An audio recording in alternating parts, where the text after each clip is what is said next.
विशेष अंतिम फेरीचं वेळापत्रक जारी करण्यात आले। 11 ते 13 सप्टेंबर दरम्यान ही फेरी पार पडणार आहे। त्यामुळे विद्यार्थ्यांना प्रवेशासाठी मुदतवाढ मिळालेली आहे।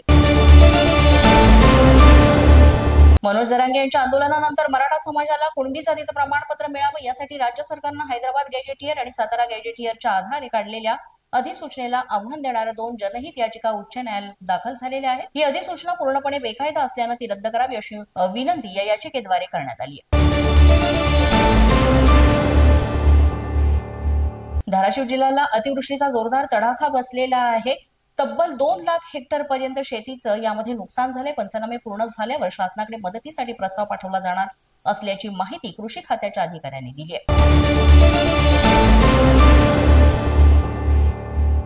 मालवणच्या समुद्राच्या भरतीच्या पाण्यामध्ये रापणझरी वाहून गेलेली आहे। 8 लाखांचं नुकसान यामध्ये झालेलं आहे। हंगामामध्ये 40 मच्छीमार कुटुंबीय त्यामुळे अडचणीत आलेले आहेत।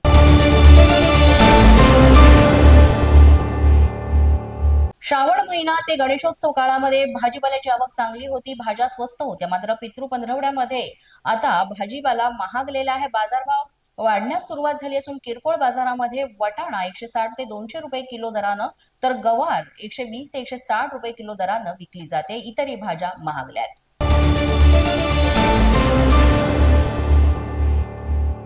राज्य सरकारनं हमी भावानं 20 लाख टन सोयाबीन खरेदीला परवानगी देण्याची मागणी केंद्र सरकारकडे केलेली आहे। प्रत्यक्षात 15 लाख टन खरेदीला परवानगी मिळण्याची शक्यता आहे।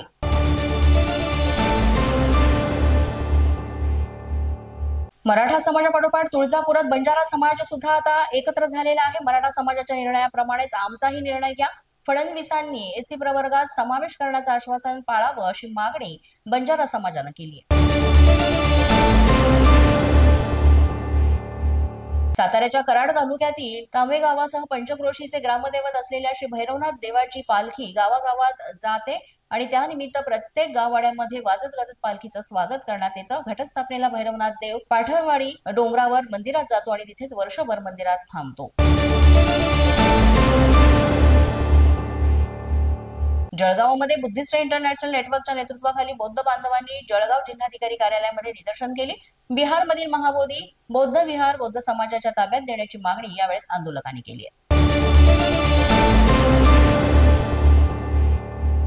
शिष्यवृत्तीचा लाभ अधिकाधिक गुणवंत विद्यार्थ्यांना व्हावा यासाठी विद्यार्थ्यांच्या संख्येत वाढ करण्याचा निर्णय घेण्यात आलेला आहे। त्यासाठी सारथीच्या बरोबरच आदिवासी विकास विभाग, सामाजिक न्याय विभाग आणि अल्पसंख्याक विभागाच्या माध्यमातून ही शिष्यवृत्ती देण्याचा प्रयत्न सुरू आहे।